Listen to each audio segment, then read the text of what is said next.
Okay, welcome. My name is Julie, and I will be talking about this book, The Mad Wolf's Daughter. And I'm here with my good friend Abby, and we're going to talk about this book.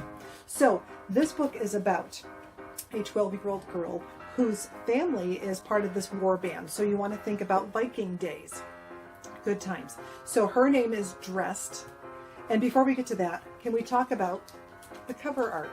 What do you think about this, Abby? Swing and a hit, swing and a miss. I don't know who designed this, but it was really intended for a much younger audience. So maybe that's the reason why this book isn't flying off the shelf, right? I'm right. Okay, so we have this Dressed, and what happens is it's late at night and they're asleep on the shore where they live, and she sees something in the water. Yeah, because she can see just fine at night, right? Right. Guys, do you see something out on the water? Quiet, girl. Men are sleeping. Go back to sleep. We are very tired from all manly war stuff. Yeah, this is one of those special clans that doesn't bother to have a guard on watch. True. They don't have a guard on watch. Good thing they have Dressed. So basically, they realize they're suddenly being invaded by these enemies. And so Dressed's Da, because that's what he calls, not Dad, it's Da. His actual name is Grimble, and he says, Dressed, Run! Hide! So the strangest thing is that when she goes and runs and hides, the enemy also takes one of their young knights and they hide him in the same area. So this young and inexperienced knight is kind of like a useless mascot. Just like a useless mascot. I mean, why did they even bring him? Here we are, we're going to attack this war family, but you shouldn't fight because, you know, you're kind of useless. So the knight's warrior buddy eventually comes back and says, okay, so we hid you here, glad you're still safe, everything is good at the attack, but he shoves him off the ledge. And as a reader, we're thinking, what is even going on here? What is the purpose of that? But that's okay, because the rest of Dressed's family has now been captured, and they are on the enemy's boat out in the water on the shoreline, and Dressed can see that they are actually tied up on the boat. Again, such amazing vision that she can see the ropes and everything. She sees the ropes from that far away. She doesn't see that they're, hanging out. They're tied up, so she sees this, but no one sees her, which is just amazing. So now we find out that Dressed has these imaginary conversations. I'll stand right here on the shoreline. All defenseless, just stare at my family. Be like the barnacle. Hide thee to the eagle's roost. Huh? What the? I said, hide in the highest place you can find. Oh, okay. So she's got all this, advice coming in from her brothers, and we can't see the brothers, but she can hear them. So that's what thing that's going on. So they pick on her because she's their kid sister? Well, actually, they don't pick on her, which is kind of odd.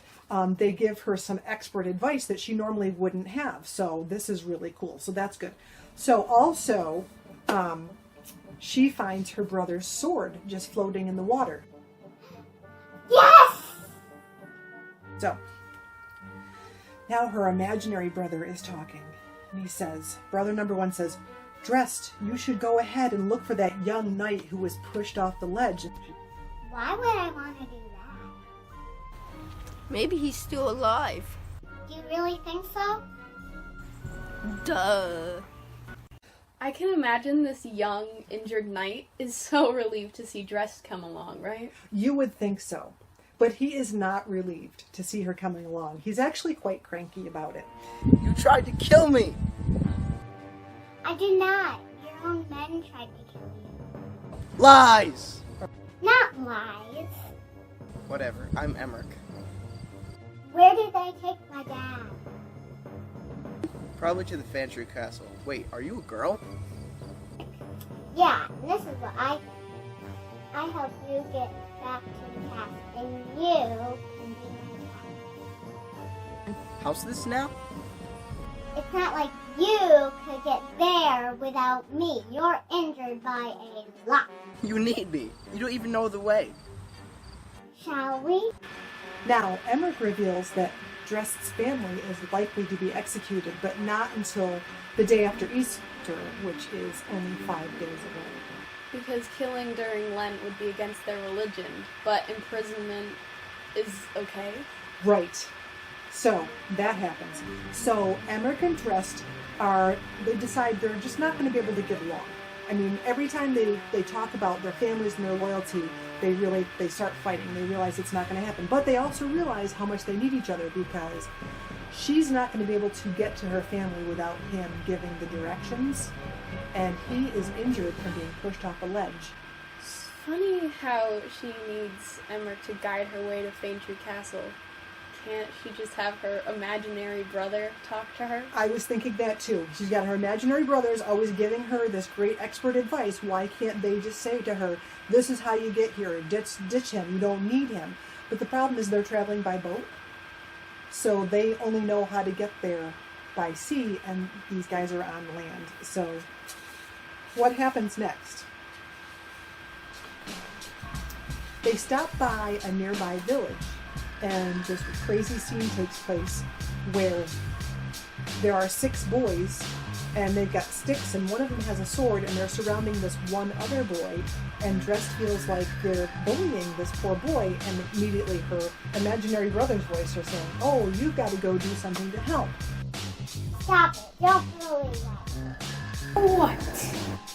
Or you'll have to answer to my my sword. Well, I have a sword too. Well, I guess we'll just have to fight. Can you fight me one at a time and not at once? Because they jump her all at once. They jump her all at once, of course, you know it. So she lets out this wild roar, Roar! and they're just kind of stunned for a minute, and she takes that opportunity to kind of pull herself away from them, but then this horrible thing happens. She accidentally slits the boy's throat, the one with the sword, just by pulling away from the whole crowd. Whoop!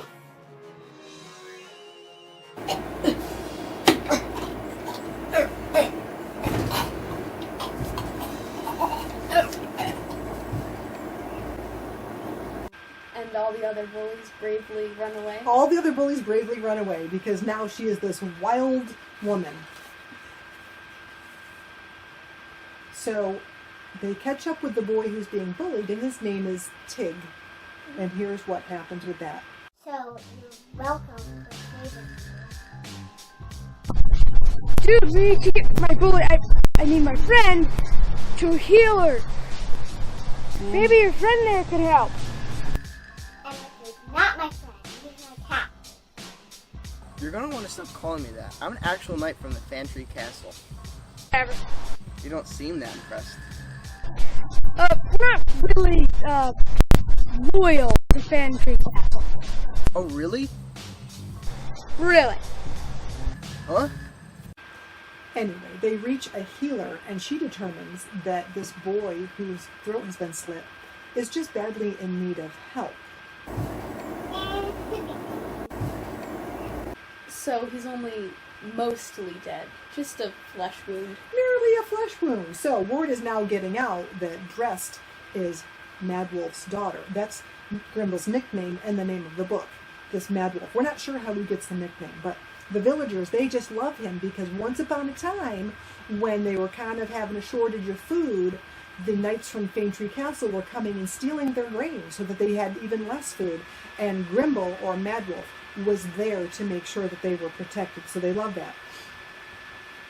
But in the meantime, these same villagers are pretty upset with Drest because of the whole throat slitting incident. So now they're coming after them, and they feel like they need to run away.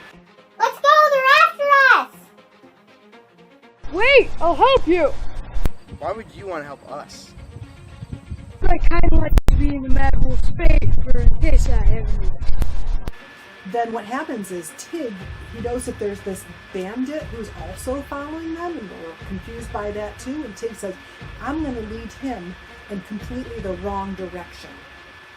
Because the bandit's eyesight is so awful that he can't tell the difference. Right. He doesn't know if he's following Tig or if he's following Dressed. He can't see, only Dressed. She's the amazing one. So, Emmerich defends Raintree's reputation, and he explains that once upon a time there was this old lord, and maybe he wasn't the best, but now there's a way newer, younger lord who is so cool, or so he hears. Plus, Dress may want to consider that also Dress's own father, Grimble, has kind of a bad reputation too. This is where we talk about little Celestria. I am Celestria. I'm the old lord's daughter. I think you're so great. You're a pretty great kid, you know that? Ah, gee. But what happens is, even though Grimble and Celestria are the best of friends, Grimble is out in battle one day, and he goes missing. And the king, or the lord, is saying, gee, I wonder whatever happened, how come he's not defending me? And someone else says, I heard that he's not even loyal to you, and that's why he's not here helping you. But then Mad Wolf comes forward and says, no, I was actually knocked out because I was fighting for you. Then what happens is Celestria ends up dead. So what happens is the old lord had publicly shamed Mad Wolf, and everyone thinks that Mad Wolf killed Celestria because he was upset about being put to shame. And that's because Celestria has so much to do with Grimble's disgrace. Well, really nothing at all to do with her disgrace, but that's the way the story went. So now Dressed is confused. What should she believe? How well does she know her own father? End scene.